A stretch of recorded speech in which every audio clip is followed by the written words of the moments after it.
my darlings. How are we today? Trust you've all slept well and that you're ready for the day ahead.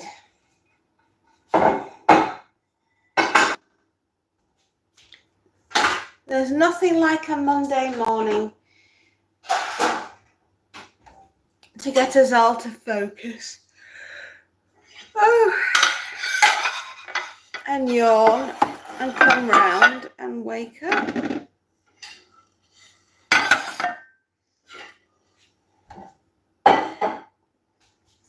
So good morning, my dear.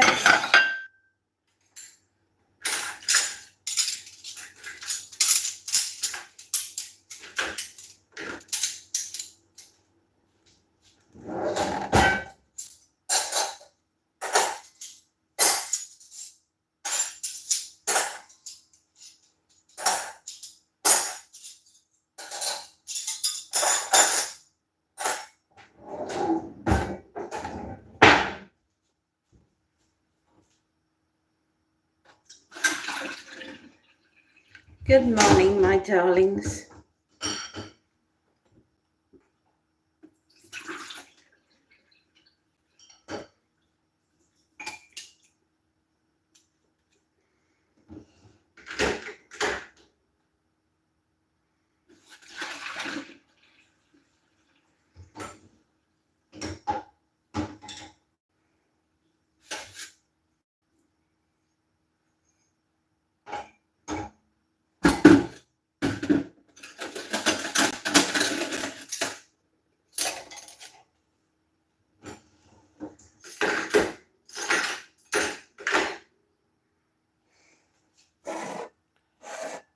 Oh my goodness. Oh my goodness. Yawn, yawn, yawn. I'm just coming round. I can't leave the state they've left the kitchen in. Of course I can. My family does not care.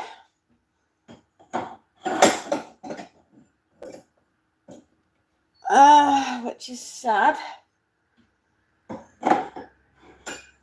But totally normal. Goodness me. I think I just need to come round ever so gently. Oh, ever so gently. I just love to come round gently in the morning.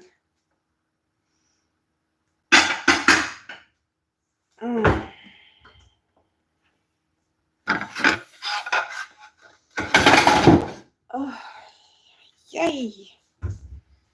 Okay.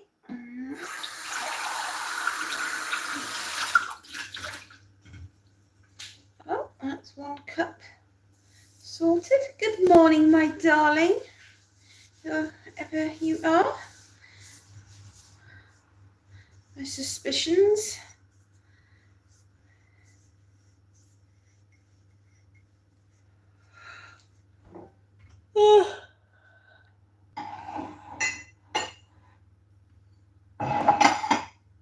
Life is good today. A little bit autumny. Last night, lots and lots of rain. Just what the farmers ordered.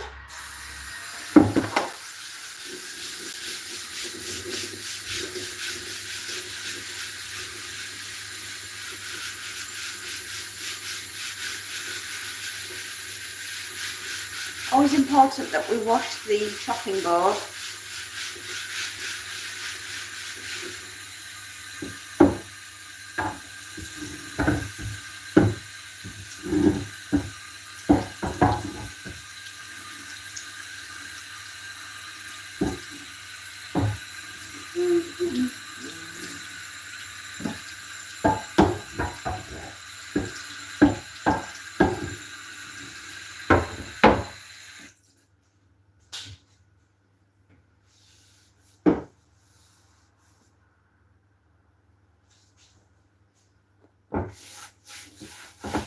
Good morning, my dear.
My bin men are out early today.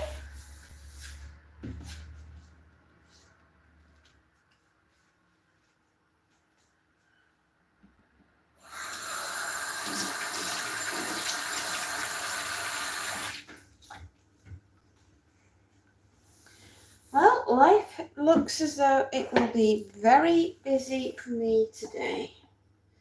A lot of ironing that needs to get through the customers, which is a good thing.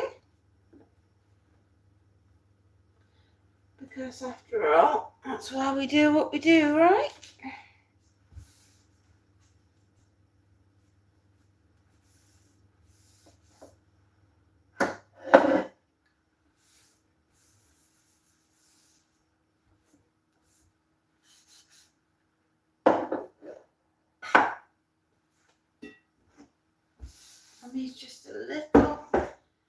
Mummy's just a little tired, and she's just coming round this morning, and she's just a bit dippy and a bit slow.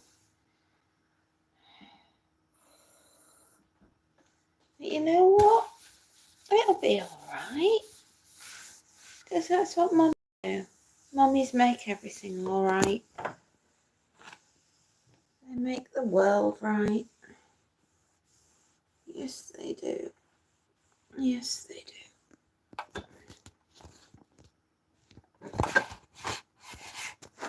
There we are. There we are.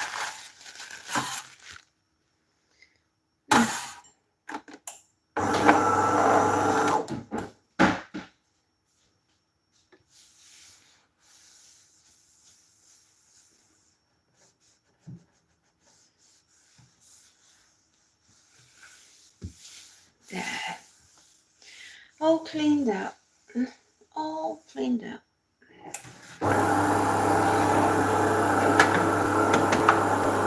Sometimes it's hard being mum.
Nice and clean and tidy.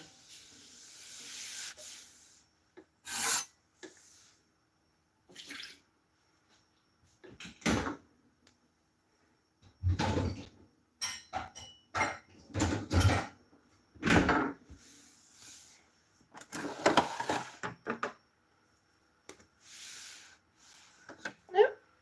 Full of coffee beans.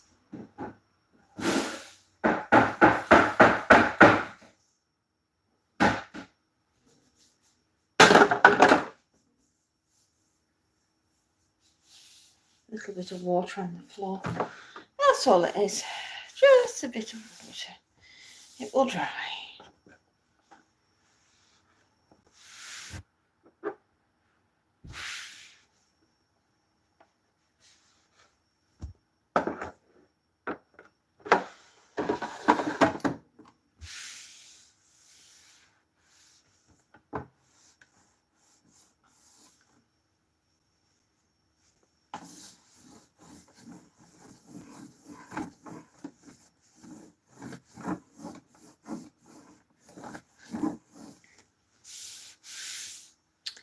Chisel, hello. I'm just clearing up after my family.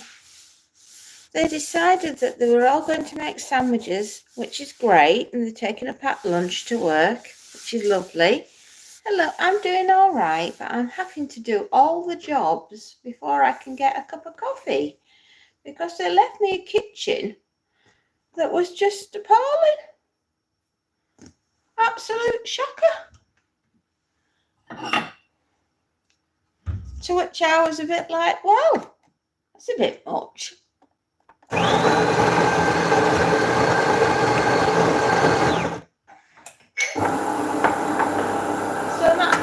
I was a little bit upset. I'm over it now, but I was a little bit like, goodness me, what a mess you've left me.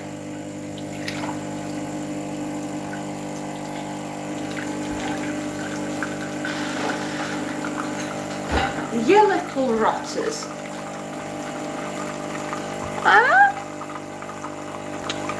So, do you sleep okay, Chiseled? Can I ask, you're always changing your name and it makes me like get confused. Can you just keep one name and then I'll know who you are constantly? Because I'm an old lady and you're making my brain work.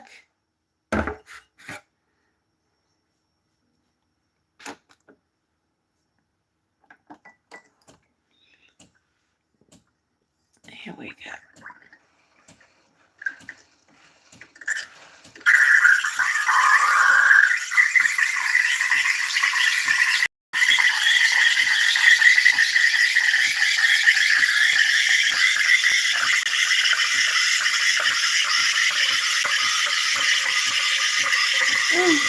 Yawning away, aren't I? I was reading a bit more of Stephen King last night. Holly. I like it. Good book.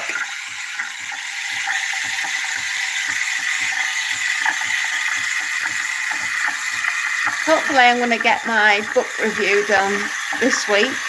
Would be nice.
Go. Coffee. The mark of civilization.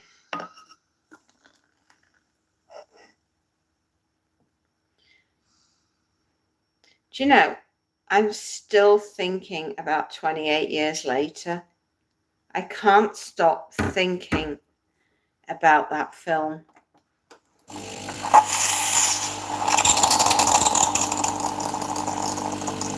And do you know what I'm thinking about constantly all the time? And I know this is going to sound really horrible, but our ability as a species to be able to survive something like the rage virus, I am constantly analysing it. Death, disease, survivability, the actual chances of getting out while something like that is going on.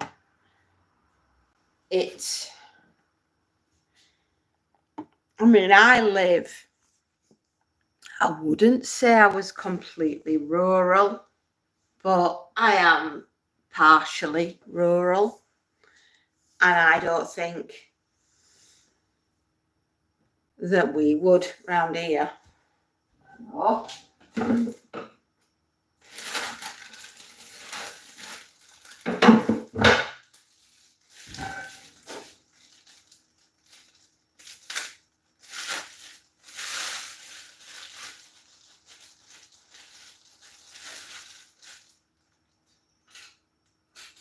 I mean, just look at the way we live.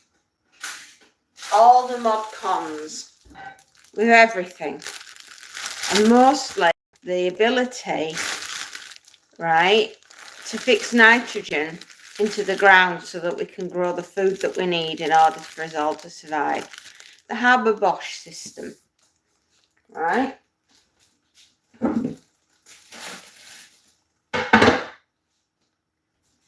We have everything we need. Electricity flowing, water, gas, sanitation at our fingertips, medication for those that need it. We are locked into a system that is so efficient and so precise, and everything's just in time, that if just one thing dropped out, we'd really struggle. We'd properly struggle. It's insane how quickly everything would fall apart because we can't survive without the system that we've got, top and bottom of it.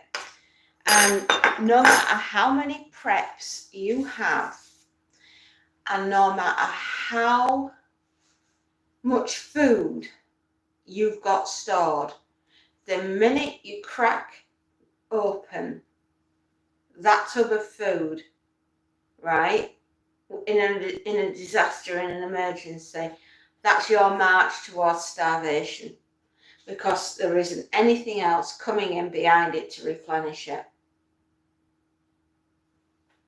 It's a horrible thought. And that's what I laid awake last night thinking about that. All right, we are locked in to a system that without it, we're all going to die.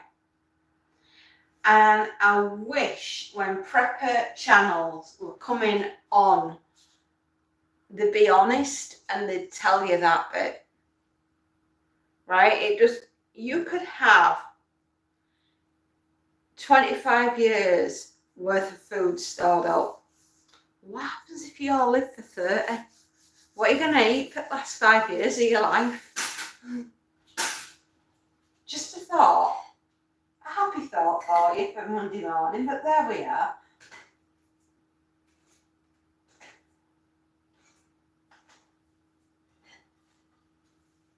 You know, one of the biggest things that nobody thinks about is the glaring, bleeding obvious. And it just astounds me. I can tell Monty's been in. I've got seeds. He's been playing in the garden. Oh, he's there. He's on the windowsill. I'm coming, lad.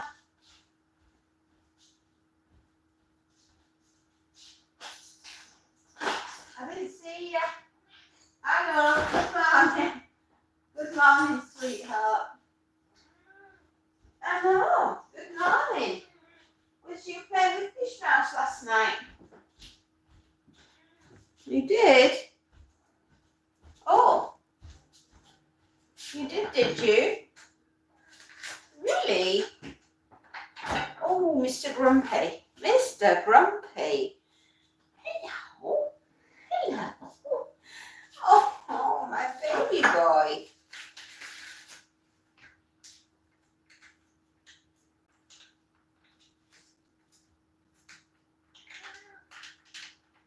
Ah,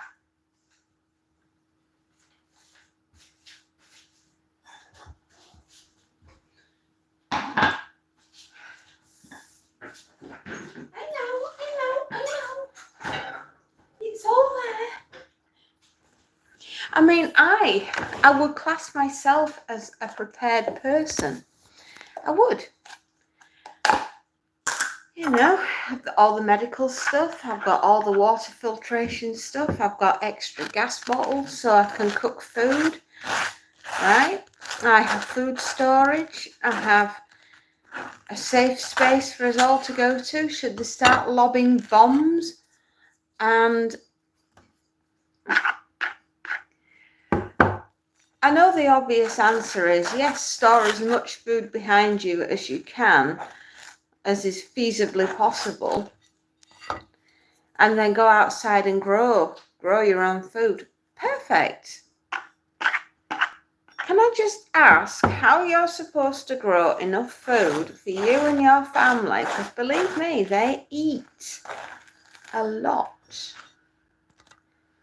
If your ground is not conducive to such a request, how are you going to make butter if you don't have access to a dairy cow? How are you going to have eggs if you've got no access to chicks?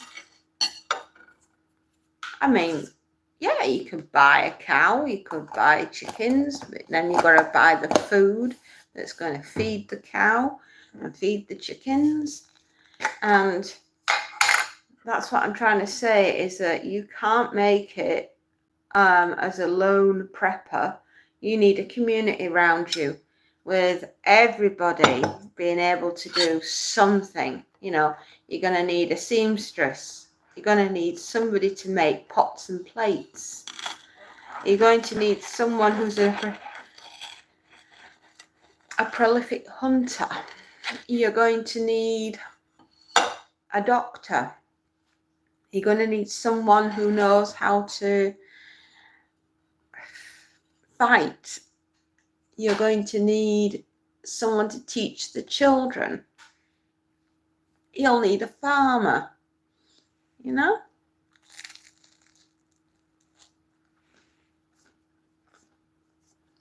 Basically, you'll need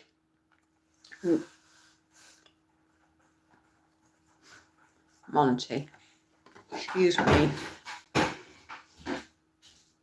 All right, I'm coming. I'm coming. Yeah. I'm here. So, walk out the door. Just turn around now.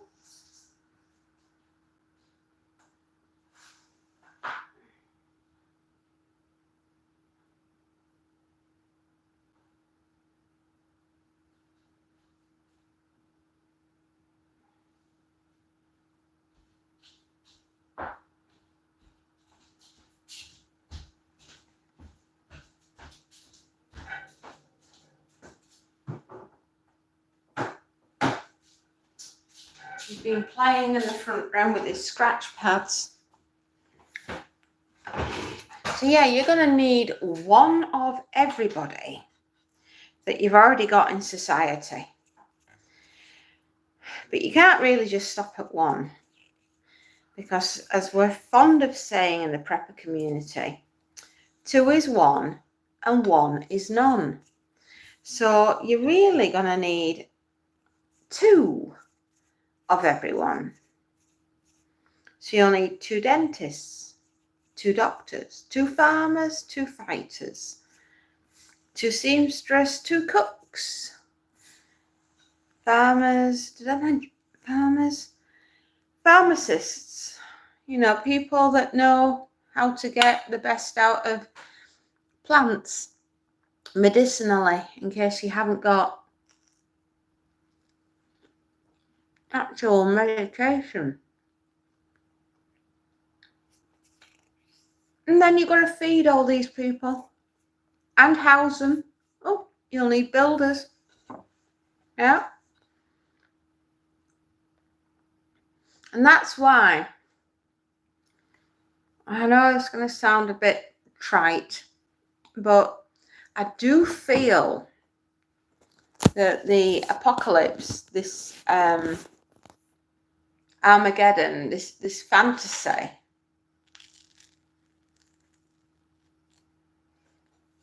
And it is a fantasy.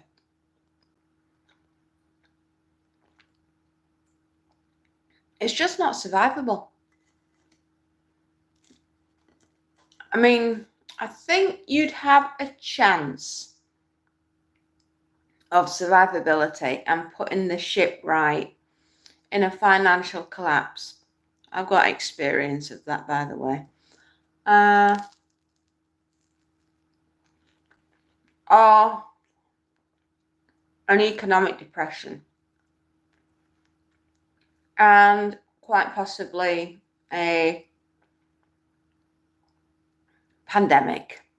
Because we've all got experience of going through a pandemic, right? Well, you are going to have people that die off. Hopefully it won't be disease X, and that won't be the one that carries us off in a coffin. But nuclear war, a super volcano going off,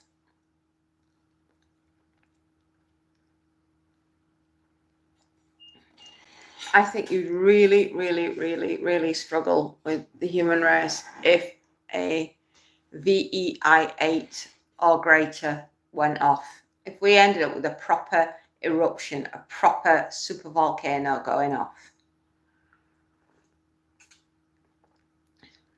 I think it would be absolutely catastrophic for humanity. Or a climate change event where the seasons all shift dramatically, and that would cause the seasons to obviously go out of whack. In your growing seasons, where you traditionally would grow your wheat and your corn and your barley, you know, and you'd probably lose more in your crops than you would actually gain. Think about that book by John Christopher, known as Samuel, The Death of Grass. Prime example. A Chun-Li virus gets hold in China and destroys the rice crop. And then it mutates and it goes on a happy little road trip all around the world, and it destroys every blade of grass. I mean, that's why they call it the death of grass, or no blade of grass if you're American. And it talks about the devastating famine that goes across the world. And here I am tucking into toast and jam.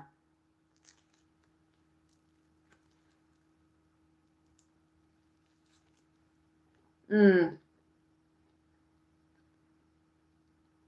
thinking about a book called The Death of Grass.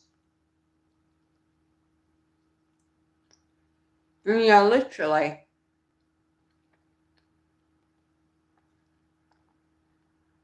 going to be atom bombed by your own government, because in their eyes it was a kind of way to get rid of you all, you unnecessary useless eaters, as they call you,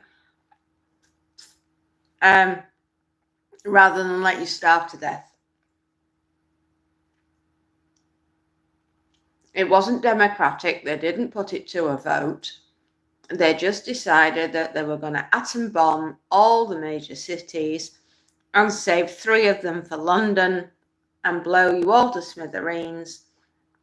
And the few that were left over, they were going to turn you into a labour force for them, and the proviso that they could perhaps eke out your existence feeding you just potatoes and turnips and probably beetroot and maybe carrots. And that was the premise of the death of grass, which is quite brutal, really, when you think about it. Hi, Caramelization. Hello, darling. I've just seen you pop up. And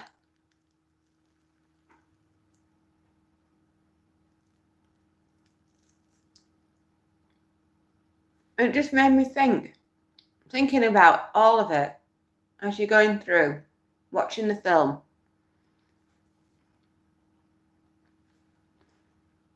So not only do you have all those problems facing you in 28 years later, and bearing in mind you've got an enclave here on Holy Island, Lindisfarne, and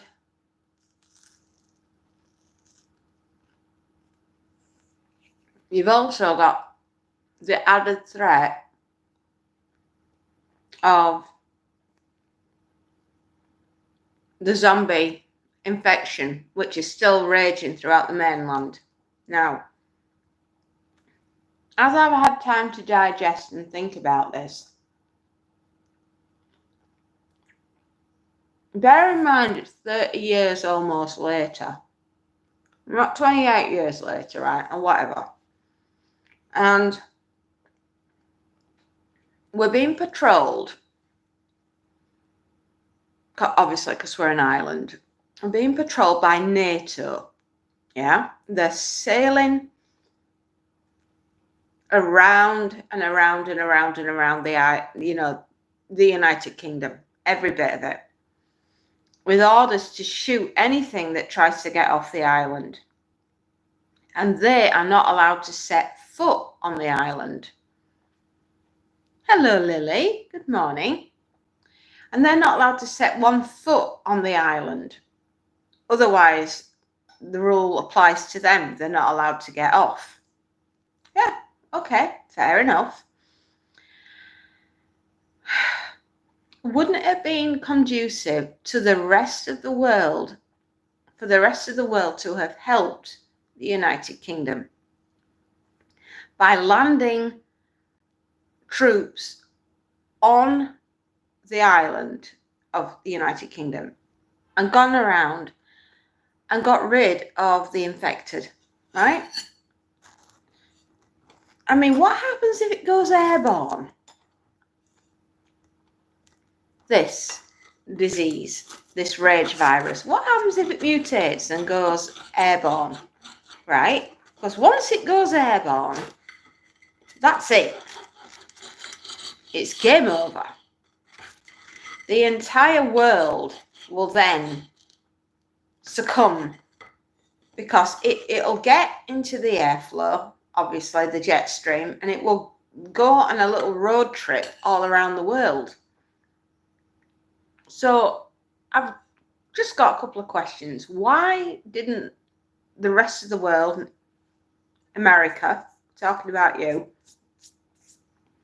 why didn't you come into the United Kingdom? And even if you didn't want to send troops to the United Kingdom, which I can understand, because the rage virus is it's a pretty tasty disease, isn't it? So how come you haven't set fire? Yeah, you did see me yesterday, Lily. So how come you haven't set fire to the United Kingdom and razed it to the ground and, waited for everything to completely disappear, everything to die off, and then came over and claimed it as the 52nd state or whatever of the United States of America?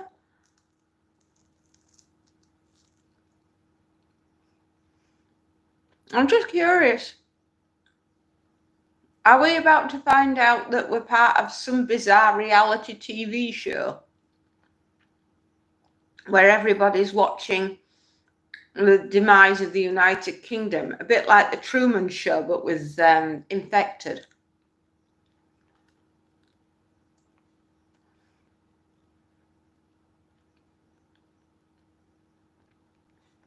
I mean, I find it wild in the film that the United Kingdom has stayed in a time warp and the world for us ended in 2002. That was it. You have all continued. You know what it's like to have DoorDash, Uber Eats, Amazon, smartphones, the internet. Bearing in mind in 2002, not everybody in the United Kingdom had something called the internet. You know, it was before YouTube.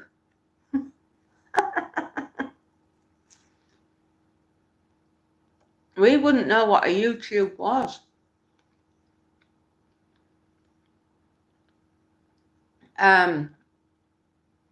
Instagram, Pinterest, Facebook. No, we wouldn't.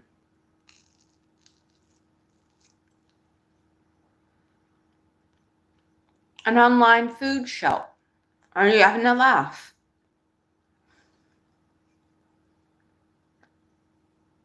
There were no Tesco vans coming round giving us a weekly shop. Not in 2002.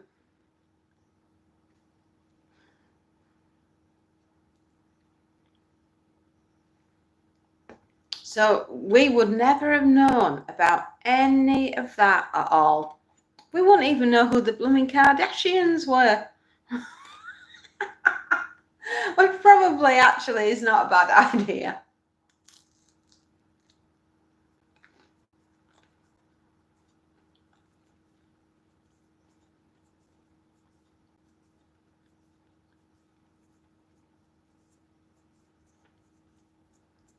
But anyway, I just find it absolutely wild. And just so many questions running around my head. It really is.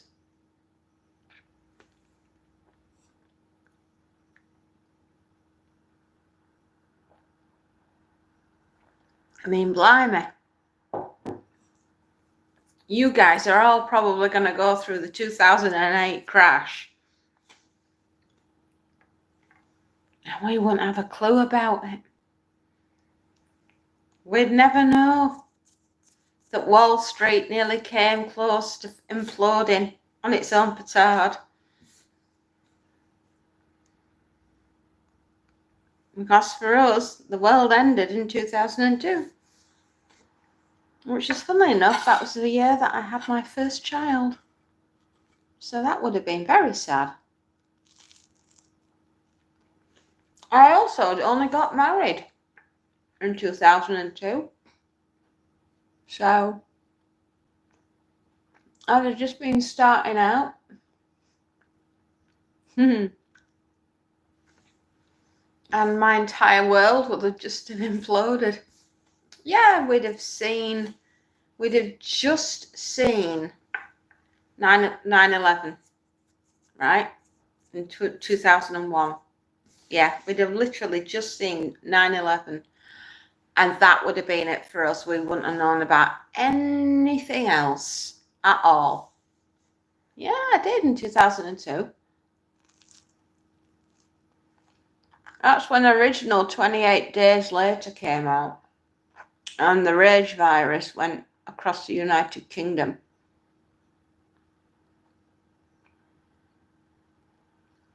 And I just think about all the events that have happened since around the world, and we wouldn't have had a clue about any of them. We wouldn't have even known about Elon Musk and Starlink and all the rest of it. Yeah.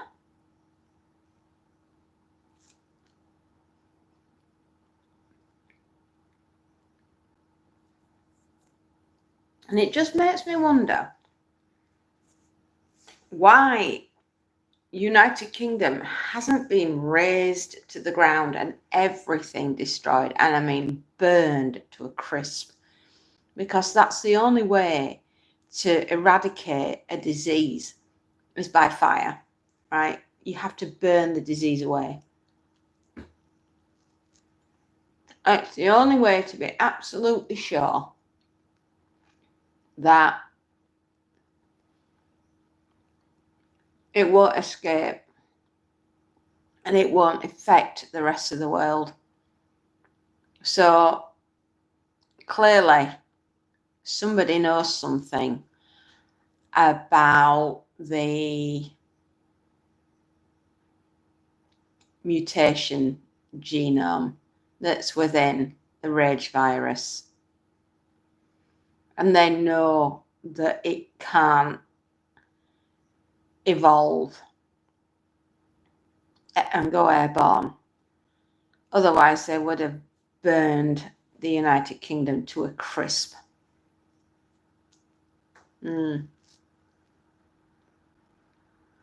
Or are they watching us as a giant experiment? And like I say, we're on some kind of twisted reality TV where you get to see how the populace of the United Kingdom fare against the rage virus, and everybody's waiting to see if it mutates. I mean, isn't that not like opening Pandora's box? Because from my limited understanding, hello Rebecca, from my limited understanding of diseases are like nature. They can and will find a way to survive. Like any organism, good or bad, its primary objective is to seek a host and survive at any cost. And I've always said that those that are those with the ability to adapt to their surroundings have more chance of surviving. Oh, thank you, Rebecca. That's very sweet of you. I hope you enjoyed it. Those that have the ability to adapt to their surroundings are more likely to survive, and a virus is no different. So with that in mind, the inevitability of the rage virus becoming airborne increases somewhat with every passing day, to which, if you think about it like that, the sooner the United Kingdom gets burned to within an inch of its ground, the better. Because you can't take that risk. You can't take that risk of the rage virus mutating and going airborne and going around the world. Right? Yes, there's a reason why we're an island. And the rest of the world should be very grateful that we are, if something like that was on our island. But don't get complacent, because eventually that virus will mutate and it will go airborne. And then that rather tasty disease that we have in the United Kingdom will get its socks and boots on and it will go marching round the world, and then you've all had it. Oh, well, I have over 2,500. Yeah, I'm fine. I'm just talking about the film 28 Years Later. I hope you're okay. I haven't been able to stop thinking about that film since I went to see it on Saturday. Now it's Monday morning. I'm having a cup of coffee. I'm eating some toast with jam on. And in about 5 minutes, I'm going to nip upstairs and get ready for the day. Because I have to go and do the ironing. And what are you going to do with yourself today, Rebecca? What's your day going to consist of? I also have the washing to do as well, which is really good.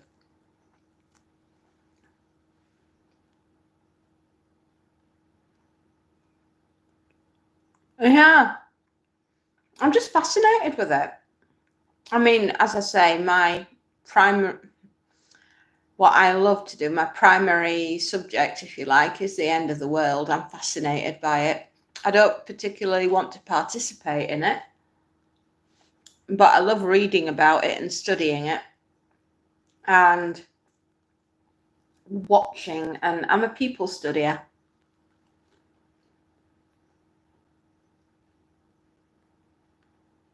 People fascinate me. Absolutely fascinate me. Who are you? Going to watch my sister's play. Oh, what's she starring in? Is she an actress? How fascinating. Mm.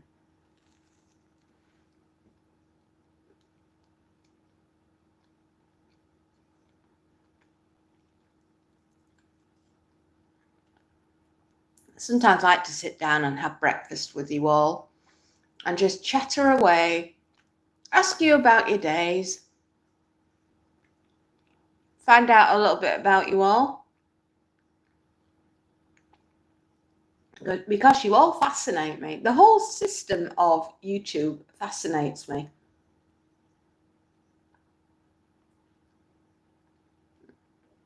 It's a beautiful experience.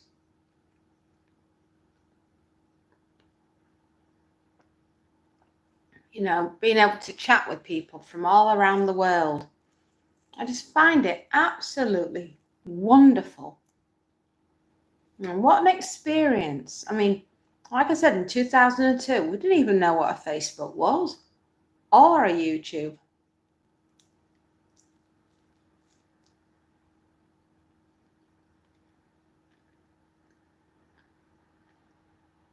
And YouTube has become this phenomenon.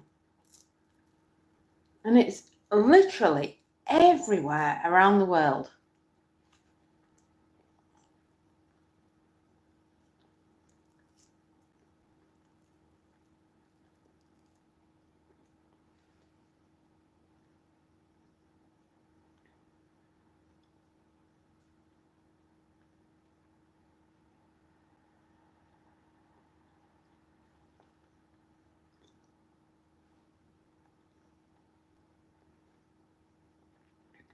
I think I'll get the washing on first.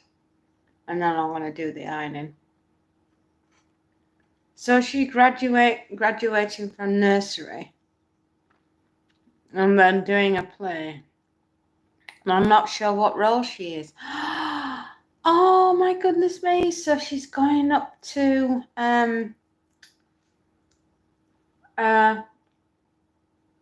infant school reception. Yeah, she will be doing. Oh, how cute. Oh my goodness. It's so long since I've been in a reception class or down at infants. Hello, Alice.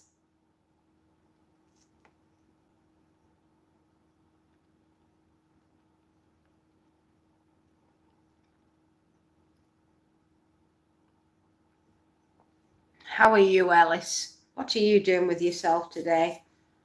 It's a Monday morning. It is here in the United Kingdom.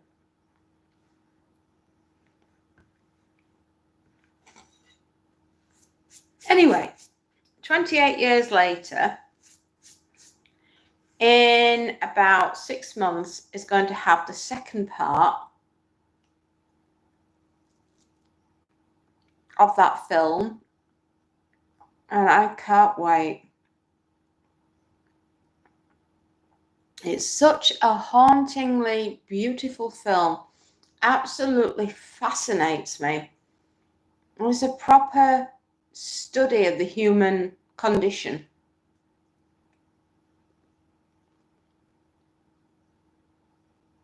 Wow.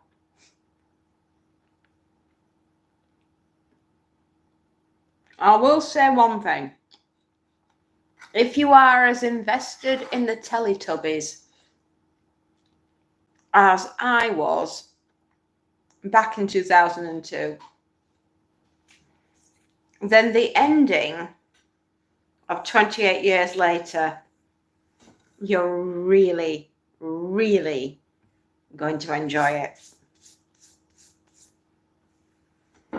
The Teletubbies are a force to be reckoned with. Battle hardened. Yeah, battle hardened Teletubbies. I mean, you've got to see it. You've got to see it to believe it, man. You've got to see it to believe it.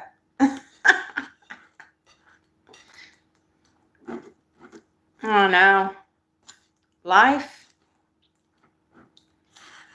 just got suddenly more interesting when the Teletubbies learned Kung Fu. Hi, Alan.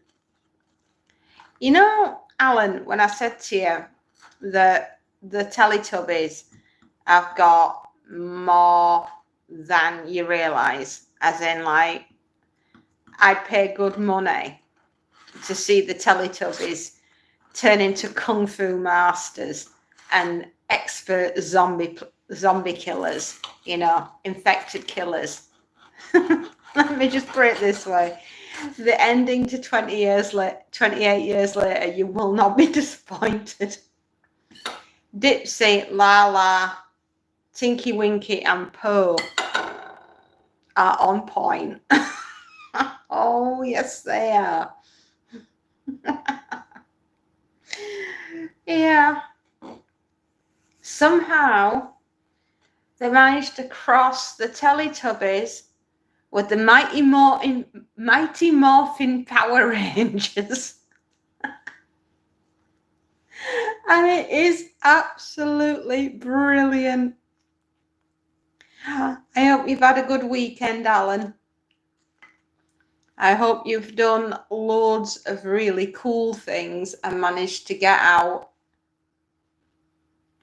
with your beloved and have a bit of a rest.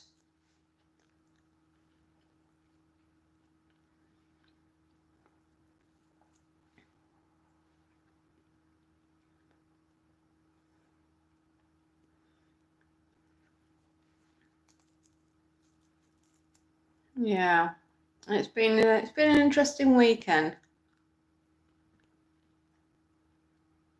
Are you just on your way to work?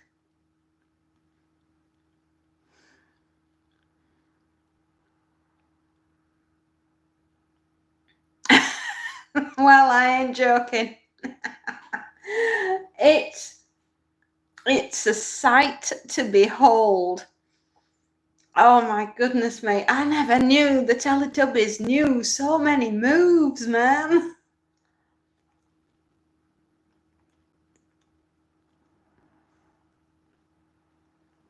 It was after everything that you see throughout the film, to have that as your ending.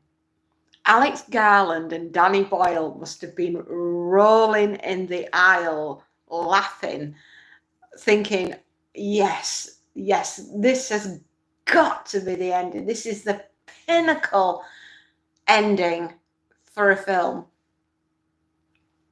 The thing is, will it translate to the rest of the world and the audiences around the world? Or is it a uniquely British thing? I don't know. I'll just have to wait and see when the reviews start coming in. Yeah, it did pour down, didn't it? We ended up having a roast Sunday lunch. ended up doing roast pork. And we picked the girls up because they'd been in London this weekend. I've been down to see a concert, something down there. And it just poured down and poured down. So I thought, well, I'll make us a Sunday roast.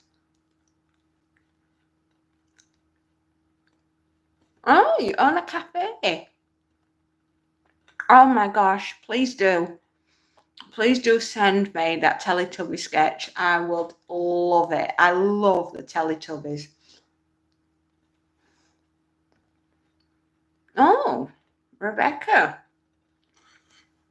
I hope you have an excellent day at your coffee shop and have lots and lots of wonderful customers. And no doubt I'll see you later on. Another space note. Hello, my darling. Good morning.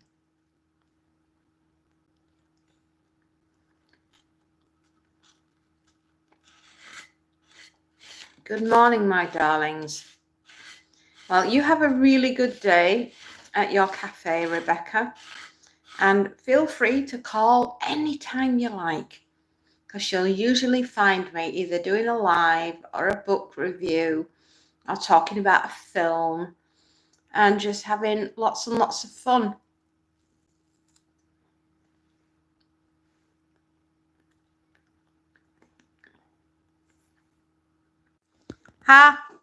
No, I'm back. I'm sorry, I just had to press a few buttons. Sorry, I went to look, Alan, at that skit that you sent me. Oh my goodness, God, that was funny. Hold hands! Hold hands! No, draw your swords. Dipsy Wetsy Low.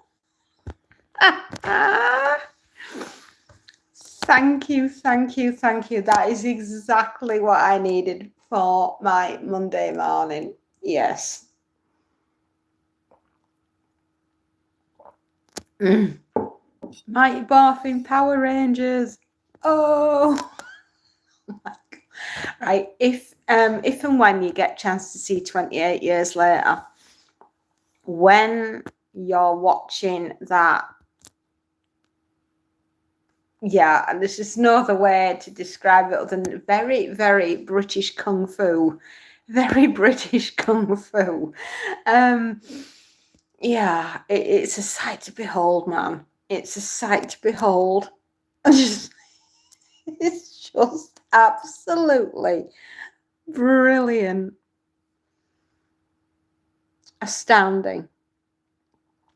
Danny Boyle at his finest and Alex Garland. I just adore them. They are just so funny.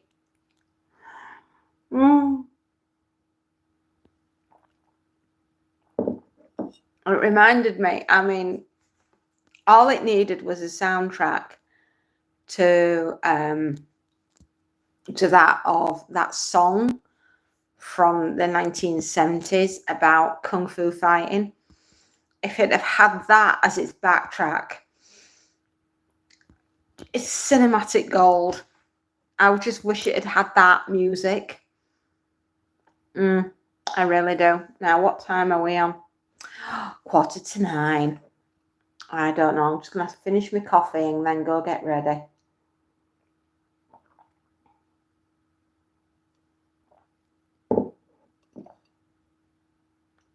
To be fair, I've needed a lazy morning like this for some time, for me. Because all I've done recently is literally throw myself in the deep end and just work. I literally got off the plane on that Saturday morning at 2:30, came home and threw myself into sorting my own laundry and then everybody else's. And for the last 2 weeks, I have done nothing but work solid. And all I can say is I loved my holiday, but coming back and hitting the ground running and working like that immediately after having a week off hasn't done me any favours. It has left me more exhausted than before I went on the holiday, which is bizarre. Which is absolutely bizarre. So anyway, I'm just going to finish my coffee and then I'm going to go.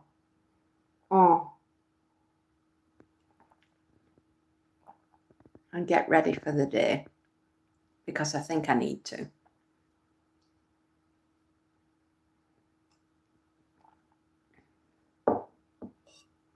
Robot chicken are flipping awesome, and they deserve way more recognition than what they're getting. So shout out to Robot Chicken. You guys are so funny. And on that note, my darlings, I am going to say a fond farewell. I'm going to go and get ready now. And I will see you all in the ironing room in about 1 hour's time. Now behave whilst I'm not here. Have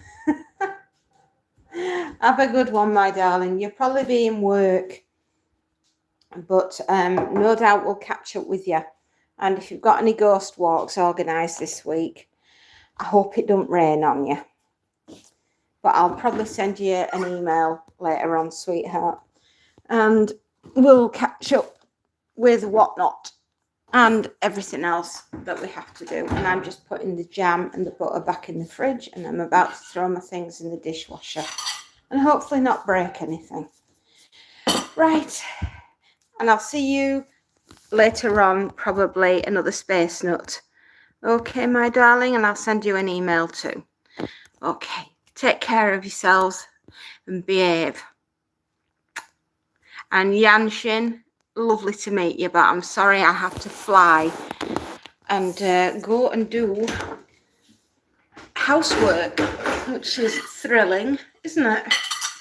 I thought I happened to do housework on a Monday. Oh, bye-bye, darlings.